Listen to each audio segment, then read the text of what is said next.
Okay, so for my video, I decided to do a walkthrough tour of the DIY self projects I did since we moved here in 2015 to Rochester. Started off by turning the basement office into my workshop so that I could get started with the rest of the house right away. Now, we spent our first couple weeks working exclusively on the living room, which you can see has a lot of curtains and is not greatly painted. The dining room, similar issues. And the kitchen, which was far and away the most offensive room in the house when we moved in, and actually made us cry after our 11-hour drive from Columbus when we got in at 11 p.m. at night. Needed full painting, new appliances, new light fixtures. There were 3 doors missing in the cabinetry, and it was just dirty.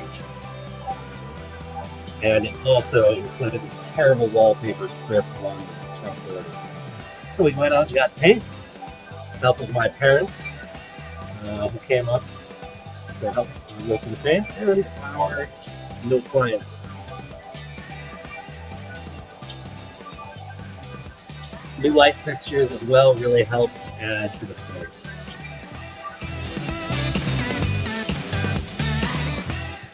So the kitchen, we painted completely blue, took off all of the cabinets with the white-blue contrast, added new hardware to all the for handles, and the new appliances, including new lighting that made it much brighter.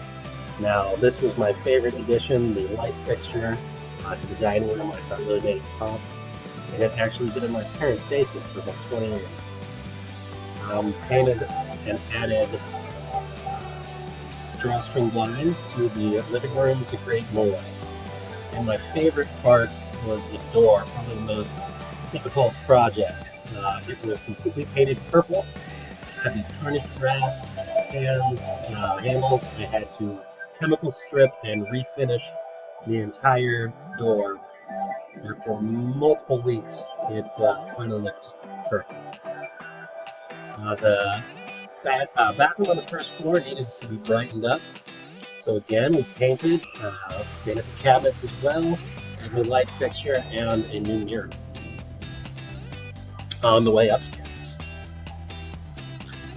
So this picture does not really do the loft space justice. I wish I had a before picture. The walls were neon green and orange and alternating between those colors. It was terrible. Again, not a great paint choice. We discovered a nice hidden feature underneath the carpet. The hardwood was still there, so we painted all the trim, the walls, got rid of the carpeting, and the bedroom became much brighter. Bathroom, same problem, way too dark.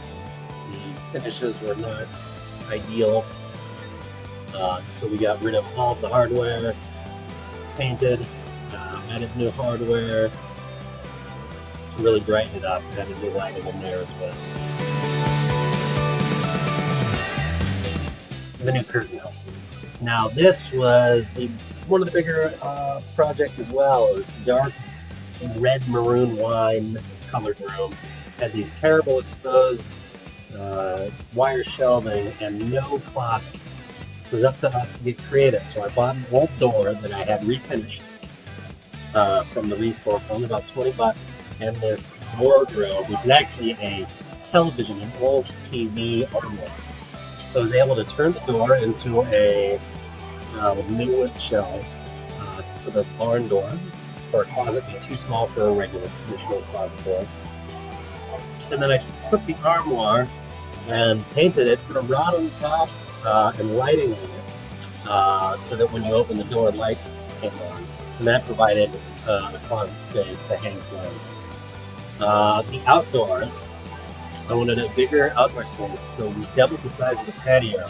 I had previously laid patio back between college and law school when I was working for a landscaping firm this summer.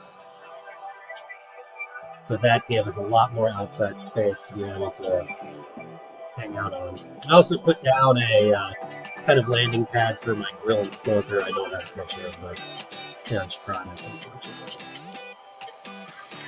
Most recently, we scraped and painted the garage trim on all sides. Again, I would take a picture of bucket painting. So I'm glad you got to take the tour of some of the projects. That's probably maybe half the things we have done. This was a new undertaking for me. I had never, at our previous house, done anything like this on my own. This was a great learning experience. Thank you.